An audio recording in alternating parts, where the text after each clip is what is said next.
నమస్తే, నేను మీ కుప్ప పద్మిని. ఇన్నాళ్ళు మీ సపోర్ట్‌ని నాకందిస్తూ, మీ ప్రేమని నాకందిస్తున్న ప్రతి ఒక్కరికి కృతజ్ఞతలు. ఇప్పుడు చూడబోతున్న ఈ వీడియో కూడా ఖచ్చితంగా మీకు ఉపయోగపడుతుంది. లైక్, షేర్ అండ్ సబ్స్క్రైబ్ చేసి మీ ఇష్టాన్ని, అలాగే మీ సపోర్ట్‌ని నాకందించండి. అలాగే ఈ వీడియో పట్ల మీ అభిప్రాయాన్ని కామెంట్ సెక్షన్‌లో కామెంట్ చేసి నాకు తెలియజేయండి. నమస్తే. నమస్కారం. శుభోదయం కార్యక్రమానికి స్వాగతం. ఈరోజు 17వ తారీఖు జూన్ నెల 2024వ సంవత్సరం సోమవారం. శ్రీ క్రోధినామ సంవత్సరం ఉత్తరాయణం గ్రీష్మ ఋతువు. ఈరోజు జ్యేష్ఠమాస శుక్లపక్ష ఏకాదశి తిథి పూర్తిగా. చిత్తా నక్షత్రం మధ్యాహ్నం 1:50 వరకు, తదుపరి స్వాతి నక్షత్రం. పరిఘ యోగం రాత్రి 9:35 వరకు, తదుపరి శివం యోగం. వాణిజ్య కరణం సాయంత్రం 5:38 వరకు, తదుపరి భద్ర అంటే విష్టికరణం ఉంటాయి. నక్షత్ర వర్జం సాయంత్రం 7:56 నుండి రాత్రి 9:40 వరకు. అమృతకాలం ఉదయం 6:44 నుండి 8:31 వరకు.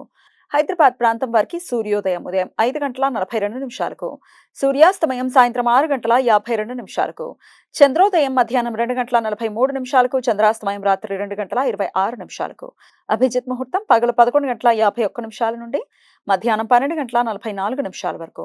దుర్ముహూర్తం మధ్యాహ్నం 12:44 నుండి 1:36 వరకు. మరల మధ్యాహ్నం 3:22 నుండి సాయంత్రం 4:14 వరకు.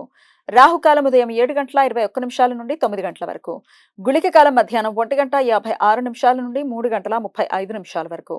యమగండం ఉదయం 10:38 నుండి మధ్యాహ్నం 12:17 వరకు. ఈరోజు వేదమాత గాయత్రీదేవి జయంతి.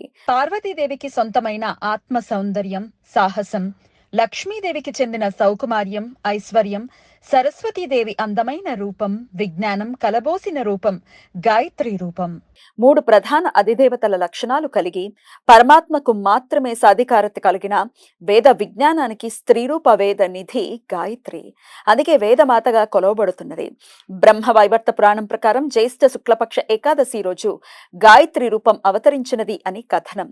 గాయత్రీదేవి గురించి, గాయత్రి మంత్ర విశిష్టత గురించి, మంత్రోచ్చారణ ద్వారా కలిగే ఉపయోగాల గురించి బ్రహ్మర్షి విశ్వామిత్ర ప్రపంచానికి పరిచయం చేశారు. ఈరోజు భక్తులు గాయత్రి మంత్రం జపం చేయటం ద్వారా తమ అజ్ఞానం తొలగి హేతుబద్ధ విజ్ఞానం లభిస్తుంది అని నమ్మకం.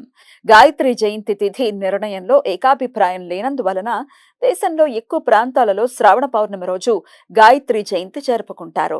ఈరోజు దశమి తిథి తెల్లవారుజామున 4:43 వరకు ఉన్నందువలన, ఈరోజు సూర్యోదయం 5:42 అవుతున్నందువలన, ఏకాదశి తిథి రేపు ఉదయం 6:24 వరకు ఉన్నందువలన స్మార్త, మధ్వ, వైష్ణవ పద్ధతుల్లో ఉపవాసాదులకు రేపు నిర్జల ఏకాదశి.